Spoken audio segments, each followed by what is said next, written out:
मेनोपॉजच्या वेळेला depression, anxiety, stress या सगळ्या गोष्टींमुळे रिलेशनशिप्स बिघडू शकतात. चिडचिडेपणा, राग ह्यामुळे नाती बिघडतात. हे एक कारण होऊ शकतं सेपरेशन आणि डिव्होर्ससाठी. ऐकूया आजच्या पॉडकास्टमध्ये मेनोपॉज आणि त्याचे सायकोलॉजिकल इफेक्ट्स.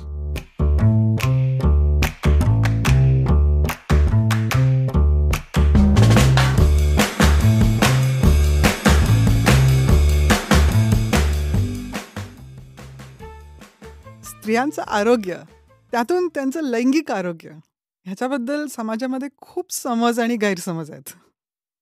ह्या गोष्टींबद्दल संवाद साधणं, मनमोकळेपणाने बोलणं आणि चर्चा करणं ही खूप गरज आहे.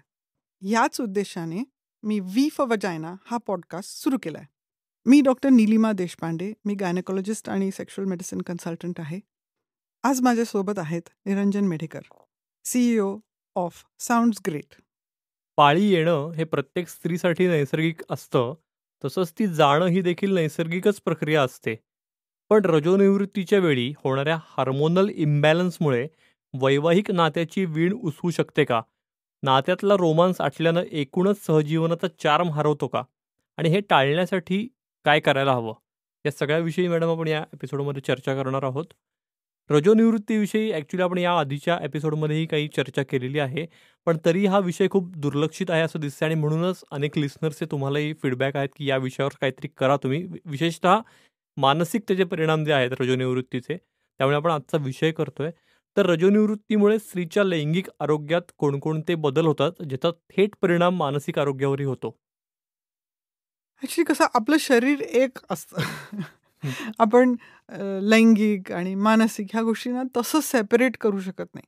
त्यातून जेव्हा आपण मेनोपॉजच्या सिम्पटम्सबद्दल बोलतो, आपण फिजिकल सिम्पटम्स, सायकोलॉजिकल सिम्पटम्स आणि जेनेटल सिम्पटम्स म्हणजे शरीरावरती होणारे, मनावरती होणारे आणि आपल्या जेनिटल्स म्हणजे वल्वा, वजायना या सगळ्या गोष्टींवरती होणारे जे परिणाम असतात हॉर्मोनल डेफिशियन्सीचे. आणि मेनोपॉजला काय होत असतं की इस्ट्रोजन आणि टेस्टोस्टेरोन दोन्हीचं प्रमाण कमी होत जातं. कारण काय, अंडाशयातली अंडी संपत जातात. याला आपण रजोनिवृत्ती म्हणतो. डेफिनिशन रजोनिवृत्ती म्हणजे काय, तर पिरियड्स थांबणं 12 मंथसाठी. त्याच्या अलीकडचा आणि पलीकडचा जो काळ असतो जिथे ही हॉर्मोन इम्बॅलन्स घडत असते, त्यामुळे होणारे जे चेंजेस असतात त्याचा परिणाम आपल्या सेक्शुअल फंक्शन आणि सेक्शुॲलिटीवरती होत असतो. आपण जे पूर्वी बोललेलो आहोत बायो, सायको, सोशो कल्चरल जो बॅकग्राऊंड आहे कुठल्याही सेक्शुअल प्रॉब्लेमचा किंवा रिलेशनशिपचा, त्याच्यामध्ये मेनोपॉजमध्ये होणारे जे चेंजेस असतात ते आपण बायोलॉजिकल जर बघितले तर त्याचा डायरेक्ट इम्पॅक्ट रिलेशनशिपवरती असतो, एस्पेशली इंटिमेट रिलेशनशिप्सवरती. आणि जेव्हा ती रिलेशनशिप अफेक्ट होते तेव्हा त्या इंटरॅक्शनमध्ये किंवा त्या कम्युनिकेशनमध्ये जेव्हा प्रॉब्लेम व्हायला लागतो तेव्हा ते नातं बिघडू शकतं आणि त्याच्यामुळे डिवोर्स, सेपरेशन ह्याचं प्रमाण ह्या वयामधल्या बायकांमध्ये आपल्याला जास्त प्रमाणात दिसून येतं. 40मध्ये हा प्रकार पण विडोहुड पण दिसून येतो. पार्टनर्स गेल्याचे आणि एस्पेशली आज आपल्या देशामध्ये डायबिटीस, हायपरटेन्शन, हार्ट डिझीज ह्याचं प्रमाण जे वाढलेलं आहे, यंग पुरुषांमध्ये हार्ट डिझीज, हार्ट अटॅक येऊन अचानक जाणं, ह्याचे पण स्टोरीज मी पूर्वी सांगितलेले आहेत. तर विडोहुड हा एक मोठा प्रॉब्लेम आहे. सेपरेशन आणि डिव्होर्स, कारण काय चॉईसेस बदलतात, मुलं घर सोडून जातात. मग जे नवरा बायकोंचं जे नातं असतं ते ऑलरेडी खूप वर्षापूर्वी बिघडलेलं असतं. ते मुलांसाठीच एकत्र राहत असतात. मग मुलं घर सोडून गेली किंवा त्यांची लग्न झाली आणि ते घरातनं बाहेर पडले की मग हे नातं कशासाठी, म्हणून नवरा बायकोमध्ये सेपरेशन येतं. तर कुठले सायकोलॉजिकल चेंजेस आहेत किंवा जेनेटल चेंजेस आहेत ज्याच्यामुळे हे पोटेन्शिएट होतं किंवा ॲग्रेवेट होतं, ह्याचं आपण डिस्कशन करतोय. सायकोलॉजिकल चेंजेसमध्ये सगळ्यात मोठं म्हणजे डिप्रेशन आहे, जे मेनोपॉजच्या वेळेला इन्क्रीज होतं. तर नाविन्याने 30% बायकांना डिप्रेशनचा एक्सपिरियन्स होतं मेनोपॉजच्या काळामध्ये आणि पेरिमेनोपॉजमध्ये, म्हणजे 40sमध्ये, मिड 40s, लेट 40sमध्ये जायला लागलं की जी स्त्री पूर्वी खूप पॉझिटिव्ह असायची, बबली असायची, एन्थुझियास्टिक असायची, अचानक तिला डिप्रेशनचे एपिसोड्स यायला लागतात. अचानक रडू येतं, कोणीतरी बोललेलं खूप लागतं छोट्या छोट्या गोष्टी घडल्या तरी त्याच्याबद्दल खूप निगेटिव्ह थॉट्स सारखे डोक्यामध्ये चालू राहतात. त्याच्यापासून सुटका घेता येत नाही. पूर्वी कसं आपण स्वतःला डिस्ट्रॅक्ट करू शकत होतो, ते आता जमत नाही. किंवा ही मैत्रीण पूर्वी खूप छान वागायची, आता काहीतरी वेगळी वागायला लागली आहे. किंवा आपल्या टीनेजर्सचे जे टँट्रम्स असतात ते मला हँडल करता येत नाही, ह्याच्यावरनं डिप्रेशन येणं. किंवा वर्क प्लेस म्हणजे आपण कामाच्या ठिकाणी गेलो आणि आता 40मध्ये काय युजली होतं की बायकांचे प्रमोशन्स होतात. आपण लीडरशिपचा रोल घ्यायला लागतो. आपल्याला प्रमोशन मिळायची शक्यता असते. किंवा वर्क प्लेसमध्ये घडणारे जे चॅलेंजेस असतात की बॅकबायटिंग असतं किंवा प्रमोशनसाठी दुसऱ्या कोणाला प्रमोशन मिळालं, आपण इतकं चांगलं प्रेझेंटेशन केलं तरी आपल्याला मिळालं नाही. ह्याच्यामुळे जी निगेटिव्हिटी आलेली असते किंवा डिप्रेशन आलेलं असतं, ते सुटत नाही. असे जेव्हा एक्सपिरियन्सेस यायला लागतात, तेव्हा ते ह्या डिप्रेसिव्ह कारणामुळे असतं, जे मेनोपॉजमध्ये घडत असतं. आणि ह्याचं मॅग्निफिकेशन ऑलमोस्ट 70-80% मध्ये होऊ शकतं, जर इतर लाईफ सर्कमस्टन्सेसमध्ये पण त्या पर्सनला डिप्रेशनचं रिस्क असली तर. फॉर एक्झाम्पल, पूर्वी डिप्रेशन झालेलं असलं, डिलिव्हरीनंतर पोस्टपार्टम डिप्रेशन होणं किंवा ॲडोलसंट म्हणजे लहानपणी डिप्रेशनसाठी होणाऱ्या ज्या गोष्टी घडलेल्या असतात, मे बी आई-वडिलांचा काही प्रॉब्लेम असला, कुठला मोठा आजार झालेला असला, कुठलं ॲडिक्शन असलं, काही दुसरं आयुष्यामध्ये घडलेलं असतं, ज्यामुळे डिप्रेशन झालेलं होतं. किंवा पूर्वी कधी अँटी डिप्रेशन मेडिकेशनची गरज पडली होती. किंवा करंट रिलेशनशिपमध्ये फायनान्शियल डिफिकल्टीज आहेत किंवा पार्टनरचे काही प्रॉब्लेम्स आहेत किंवा एजिंग पेरेंट्ससाठी आपण केअरर आहोत, की त्यांची मॉर्टॅलिटी आपण बघतोय. त्या घरचे जे जवळचं आई-वडिलांचं जाणं किंवा त्यांना अचानक खूप मोठा आजार होणं, अचानक दगावणं, अशा जेव्हा लाईफ सर्कमस्टन्सेस घडत असतात, तेव्हा हे डिप्रेशनची पॉसिबिलिटी 70-80% वाढू शकते. तर सायकोलॉजिकल चेंज डिप्रेशनचा आहे. दुसरं आहे फिअर आणि अँक्झायटी. खूप भीती वाटणं. सारखं नर्व्हस होणं, अँक्शियस होणं कुठल्या मग तो काय म्हणेल? मग मी असं बोलले तर तो म्हणेल. सारख्या कुठल्यातरी गोष्टी डोक्यामध्ये रिहर्स करणं, की आपण बरोबर करतोय ना, आपल्याला काहीतरी चूक तर नाही होणार ना, ह्या गोष्टीचं प्रमाण वाढणं. आणि तिसरी जी गोष्ट असते ती राग येणं, खूप राग येणं, चिडचिडेपणा, स्वतःला बॅलन्स न करू शकणं, अचानक खूप रडू येणं किंवा अचानक इतका राग येणं की तोडफोड करावीशी वाटणं, फटके मारणं, अशा गोष्टी घडणं. की असे टीनेजर्स खूप म्हणतात, की मी कधीच आईचा मार खाल्ला नव्हता, आता ती फटके मारायला लागली आहे. हो. किंवा आता ती इतकी टॉक्सिक झाली की तिच्याशी बोलावंसंच वाटत नाही. हं. आणि युजुअली कारण की ज्या वेळेला ती स्त्री मेनोपॉजमधनं जात असते त्याच वेळेला बहुतेकदा मुलांचे टीनेज इयर्स असतात. तर त्या टीनेज इयरचे टँट्रम्स किंवा सायकोलॉजिकल चॅलेंजेस आणि मेनोपॉजचे चॅलेंजेस एकाच वेळेला एका घरामध्ये जेव्हा घडायला लागतात, तेव्हा खूप रिलेशनशिप चॅलेंजेस व्हायला लागतात. कारण की अशा गोष्टी बोलल्या जातात, ज्या खूप हर्टफुल असतात आणि त्या लक्षात राहतात. हं. निगेटिव्ह गोष्टी. आणि त्याला बॅलन्स करणारं जर दुसरा कोणी व्यक्ती नसला, जो ह्या गोष्टींना समजून घेऊ शकतो आणि पॉझिटिव्ह राहू शकतो, त्या फॅमिलीजमध्ये खूपच जास्त चॅलेंजेस येतात.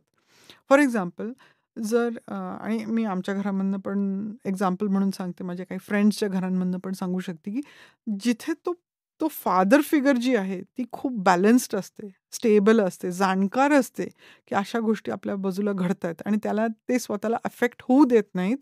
ते फॅमिलीज ह्या गोष्टीला ऑफन तारू शकतात. बरोबर. म्हणजे पण जिथे फादर फिगरच अनस्टेबल आहे, त्याचा जॉब इन्स्टेबिलिटी आहे, तो ममाज बॉय आहे, घरामध्ये खूप इंटरफिअरन्स आहे इन-लॉजचं किंवा इतर गोष्टींचं, तर तो फादर फिगर जर अनस्टेबल असला, तर त्या मेनोपॉझल बाईचे सायकोलॉजिकल चेंजेस आणि टीनेज चिल्ड्रनचे सायकोलॉजिकल चेंजेसमध्ये अख्ख्या फॅमिलीमध्ये डिस्टर्बन्स होऊ शकतं. तुम्ही आत्ता मॅडम पुरुषाचा रोल सांगितलात. तर म्हणजे स्त्रियांना समजून घ्यायचं मेनोपॉजमधनं जाणाऱ्या आपल्या बायकोला, म्हणजे नेमकं काय करणं अपेक्षित असतं? पुरुषांनी रोल कसा प्ले केला पाहिजे? हा ॲक्चुअली खूप मोठा टॉपिक आहे. कारण ह्याच्यामध्ये 2 क्रिटिकल फॅक्टर्स आहेत. नंबर 1, हे अंडरस्टँडिंग की स्त्रियांची बायोलॉजी आपल्यापेक्षा वेगळी आहे. हे अंडरस्टँडिंग आहे.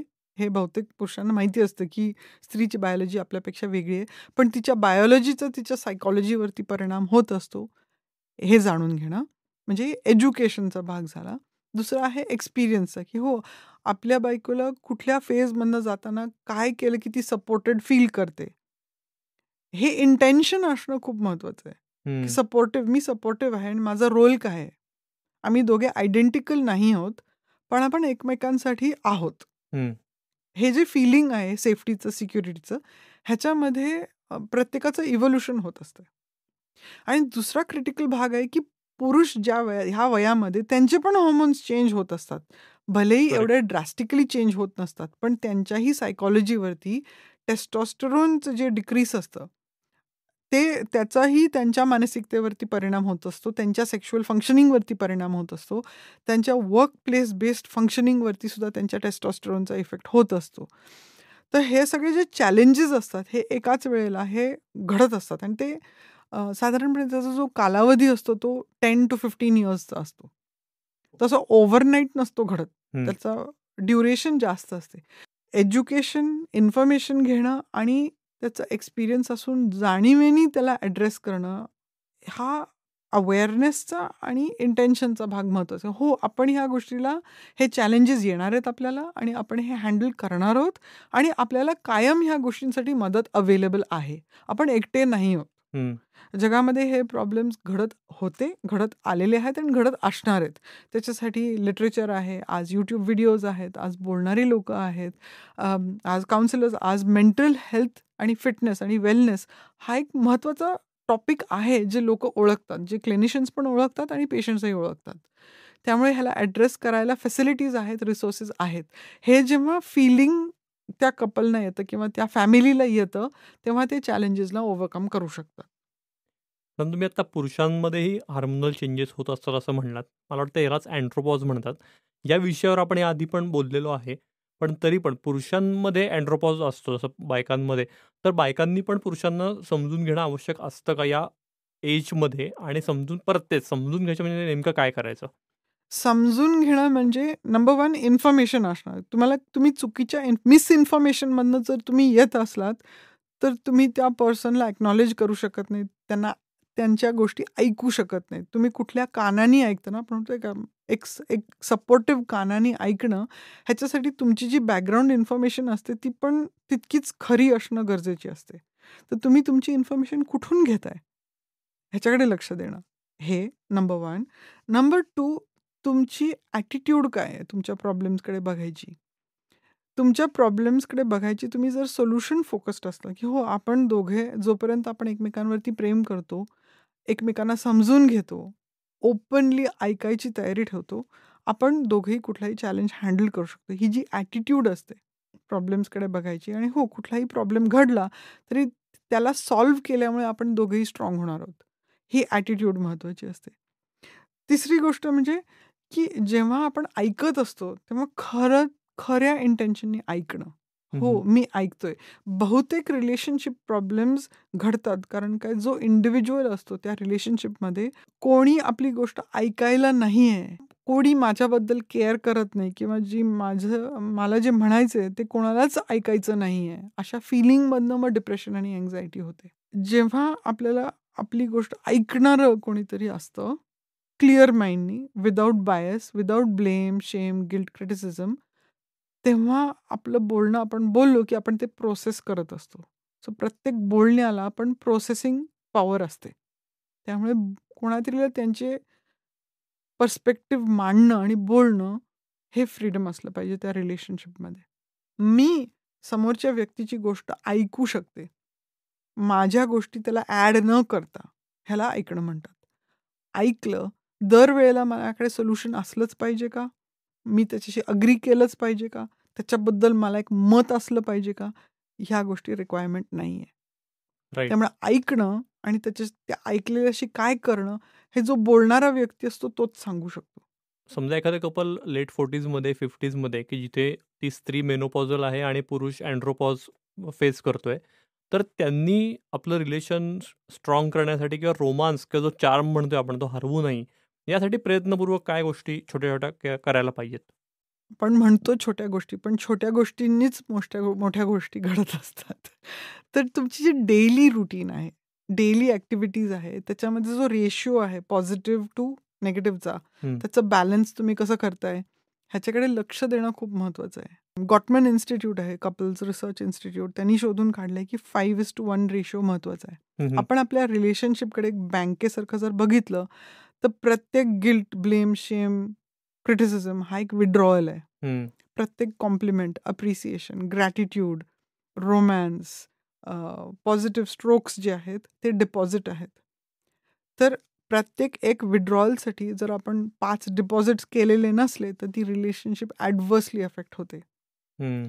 त्या रिलेशनशिपमध्ये रिजेक्शन, खूप रिस्पेक्ट नसलेली गोष्ट करणं, आणि रिस्पेक्ट हा खूप इंडिव्हिज्युअल प्रकार असतो, पण काही नॉर्म्स असतात, म्हणजे खूप घालून पाडून बोलणं, सार्कॅझम, ह्या गोष्टी नेगेटिव्हिटीमध्येच जमा असतात.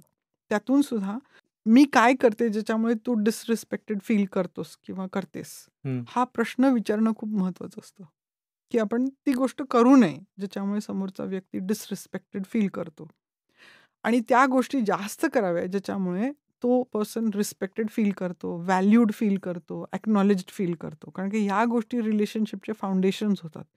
जेव्हा ॲक्नॉलेजमेंट, रिस्पेक्ट आणि व्हॅल्यू एस्टॅब्लिश होते आणि मग त्याच्यावरती आपण रोमॅन्स टाकतो, तेव्हा तो जास्त बहरतो. हम्म. तर डिसरिस्पेक्टफुल रोमॅन्सच नसतो. हम्म.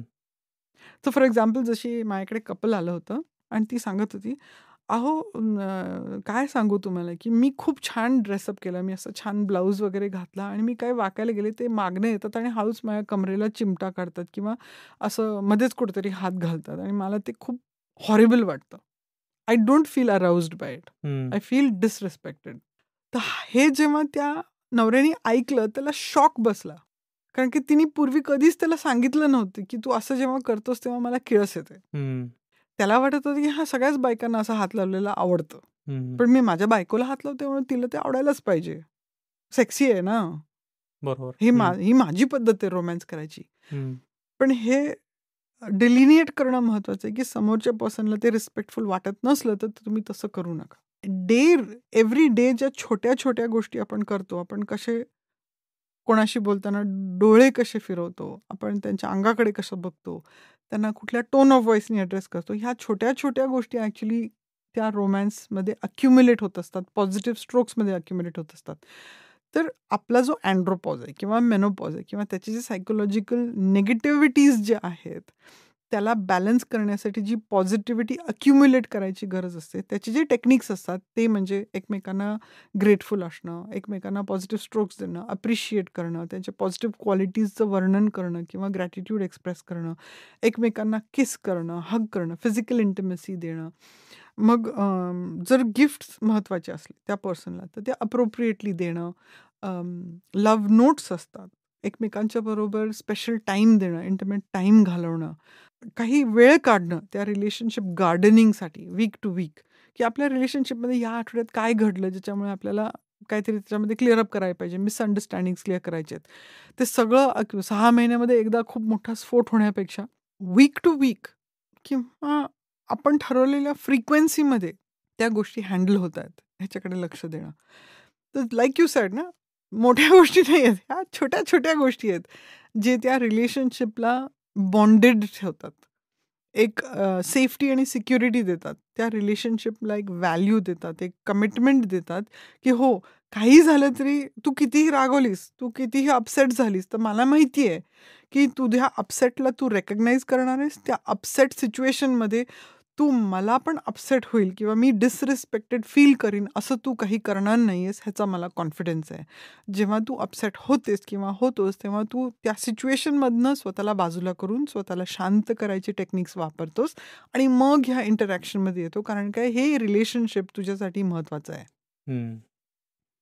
तसंच मी सुद्धा जर ह्या इंटरॅक्शनमध्ये मला खूप राग आलेला असेल, मी अपसेट असेल, हे मी अवेअरनेसनी रेकग्नाइज करते, स्वतःला बाजूला घेते आणि तुला सांगते की मला आत्ता इतका राग आलेला आहे की मला खात्री नाही आहे की मी नीट ह्या रिलेशनशिपची सँक्टिटी किंवा या रिलेशनशिपचं पावित्र्य मी राखू शकेन, म्हणून मी स्वतःला बाजूला घेते. हम्म. मी स्वतःचं मन शांत करते. मला जे काही करावं लागतंय, मला एक वॉक घ्यावं लागेल, मला पेट्स बरोबर जावं लागेल, मला काहीतरी गाणं ऐकावं, काही जे करावं लागतं ते मी करीन. मी माझ्या मनाला शांत करीन आणि मग ह्या इंटरॅक्शन मी परत तुझ्याशी बोलीन. कारण काय, यू डिझर्व द बेस्ट मी हम्म. In the relationship. राईट. ह्या इंटेन्शननी जेव्हा ते कपल इंटरॅक्ट करत असते तेव्हा माझे सायकोलॉजिकल चेंजेस त्या रिलेशनशिपला डॅमेज करणारे घडत नाहीत. ते माझे सायकोलॉजिकल चॅलेंजेस मी मॅनेज करायला कशी शिकते आहे हे फोकस होत आहे. हम्म. प्रॉब्लेम काय होतो की मेनोपॉज किंवा अँड्रोपॉज हा जो काळ असतोय हा स्लोअर डेव्हलपिंग असतो आणि त्याच्यामध्ये जे होणारे सायकोलॉजिकल चेंजेस असतात ते पण स्लोली घडत असतात. हम्म. हा जो चिडचिडेपणा आहे, राग येणं आहे, चुकीचं बोलणं आहे, ह्या सवयी असतात. बरोबर. की अरे काय तू नेहमीच रागवतोस किंवा तुझा काय राग नाकाच्या शेंड्यावर असतो. हे जेव्हा आपल्याबद्दल कोणीतरी म्हणतंय म्हणजे आपली एक हॅबिट पॅटर्न आहे कुठल्या तरी गोष्टीवरती सारखं रागवायची किंवा एका प्रकाराने तो राग व्यक्त करायची. ही एक बॅड हॅबिट आहे. हम्म. तर ते बॅड हॅबिट्सचं जितकं प्रॅक्टिस होतंय तितके ते एनग्रेन होतात. मग ग्रम्पी ओल्ड वुमन किंवा ग्रम्पी ओल्ड मॅन हे लेबल दिलं जातं. तो काय? तो सठिया गया आहे. सठिया गया ही जी टर्मिनॉलॉजी आहे ही डेडिकेटेडली ग्रम्पी ओल्ड मेनसाठी असते, कारण की त्यांचं टेस्टोस्टेरोन लेवल खाली गेलेलं असते, त्यांचा पोटाचा घेर वाढलेला असतो, त्यांना डायबिटीस हायपरटेन्शन असते, त्यामुळे त्यांचा चिडचिडेपणा वाढलेला असतो. ह्याचा अर्थ की तुमचं ओव्हरऑल आरोग्य तुमच्या मानसिक आरोग्यावरती त्याचा परिणाम होत असतो आणि आपला मेंदू फिट नसला तरीसुद्धा हे चिडचिडेपण, रागटपणा हा जनरेट होत असतो. ह्याच्याकडे लक्ष देणं आणि ह्याच्यावरती वेळेवरती कंट्रोल करणं किंवा ट्रीटमेंट घेणं खूप महत्त्वाचं असतं. ॲब्सोल्युटली. मॅडम, आजच्या युगात मानसिक आरोग्य, मेंटल हेल्थ हा खूपच महत्त्वाचा विषय झालेला आहे. तर मेनोपॉजच्या काळात विशेषतः मानसिक आरोग्य जपण्यासाठी प्रत्येक स्त्रीनं किंवा प्रत्येक कपलनं काय करायला पाहिजेत? काय पावलं उचलायला पाहिजेत? मी परत फाउंडेशन्सचा उल्लेख करेन. ह्याच्यामध्ये तुम्ही कुठल्याही क्लिनिशियनला जेव्हा भेटता तेव्हा लक्षात घ्यायचं की कोणी डॉक्टर किंवा कुठलंही औषध तुम्हाला बरं करत नसतंय. तो टेम्पररी एक क्रच असतोय. तर तुमचे फाउंडेशन्स राखणं ही तुमची जबाबदारी आहे. त्या फाउंडेशन्समध्ये काय येतं? व्यवस्थित श्वास घेणं. का? मेंदूपर्यंत पोचणारा जो रक्तपुरवठा आहे, तुम्ही व्यायाम केल्याने आणि श्वास घेतल्याने होत असतो. Oxygen supply. दुसरं म्हणजे तुमची व्हॅस्क्युलॅरिटी, म्हणजे तुमचे जे ब्लड वेसल्स आहेत शरीरातले, हेच हा रक्तपुरवठा तुमच्या मेंदूपर्यंत नेणार आहे. त्याच्यासाठी बरोबर आहार घेणं, बरोबर झोपणं, स्ट्रेस कमी करणं ही तुमची जबाबदारी आहे. व्यवस्थित पाणी पिणं. पाणी कमी प्यायल्यामुळे, डिहायड्रेशन झाल्यामुळे तुमचा रक्तपुरवठा सगळीकडे फिरत नाही व्यवस्थित. तुमचं एक्सरसाइज रुटीन, मूव्हमेंट. फक्त सकाळी 20 मिनिटं वॉक केल्यामुळे पूर्ण दिवस काय तुमचा सॉल्व्ह होणार नाही आहे. जर तुम्ही दिवसभर बसत असलात तर त्या खुर्चीमधनं बाहेर पडणं दर 20 मिनिटाला, अर्ध्या तासाला ही तुमची जबाबदारी आहे. तुमच्या झोपेचं टायमिंग तुम्ही राखणं, वेळेवरती झोपणं, वेळेवरती उठणं ही तुमची जबाबदारी आहे. तुमच्या रिलेशनशिपमध्ये जे काही गार्डनिंगची गरज आहे, मिसअंडरस्टँडिंग्ज आहेत, बाहेरचा इन्फ्लुअन्स आहे, तुमचे इन-लॉज, पेरेंट्स, ह्याचे बाउंडरीज राखणे ही तुमची जबाबदारी आहे. तुमचे डॉक्टर किंवा क्लिनिशियन्स औषध दिल्याने हे बाउंडरीज नाही सॉल्व्ह होणार आहेत. हे तुम्ही गायडन्स घेऊ शकता, पण ही जी फाउंडेशनल मेथड आहे हे प्रत्येक व्यक्तीने करणं महत्त्वाचं आहे. हे तुम्ही डेलिगेट करू शकत नाही. तुमचा नवरा तुमच्यासाठी वॉकवरती जाऊ शकत नाही. अहो काही नाही, मी ना घरचं खूप काम करते ना, हे जातात वॉकवरती. मी आपलं घरचं काम, माझ्या घरात किती पावलं होतात माहिती आहे का तुम्हाला? म्हणजे 10,000 स्टेप्स अशीच होतात कामं. नाही, इट्स नॉट एनफ. घरकाम हे बोनस आहे तुमचं. ॲडिशनल आहे. पण बेसिक जो फ्लेक्सिबिलिटीचा व्यायाम आहे, मेंटल स्ट्रेंथचा, फॉर्टिट्यूडचा जो व्यायाम आहे, तो डेडिकेटेडली तुम्हाला शिकून करावा लागतो. कारण काय, जसं तुम्ही मेनोपॉजमध्ये जात असता, तुमचं फिजिकल डिटिरिएशन गॅरंटीड आहे जोपर्यंत तुम्ही प्रयत्न करत नाही. तसंच तुमचं मेंटल डिटिरिएशन पण गॅरंटीड आहे जर तुम्ही प्रयत्न करत नसलात ते मेंटेन करण्यासाठी, चांगलं ठेवण्यासाठी. तरीसुद्धा हे सगळं केल्यानंतर सुद्धा जर तुम्हाला चॅलेंजेस असले, प्रॉब्लेम्स असले, जे 3 ते 6 महिन्यापेक्षा जास्त टिकत असले, तर तुम्ही अप्रोप्रिएट मेंटल हेल्थ फिजिशियनला किंवा क्लिनिशियनला भेटणं हे खूप गरजेचं आहे. ह्या वेळेला, मेनोपॉजच्या वेळेला सुइसाईडची रिस्क खूप वाढते. हो. त्यामुळे डिप्रेशन, अँक्झायटी लाईटली घ्यायचं नसतं. त्याची करेक्ट ट्रीटमेंट घेणं तितकंच महत्त्वाचं आहे. करेक्ट क्लिनिशियनकडनं असेसमेंट घेऊन त्याला मॅनेज करणं गरजेचं असतं.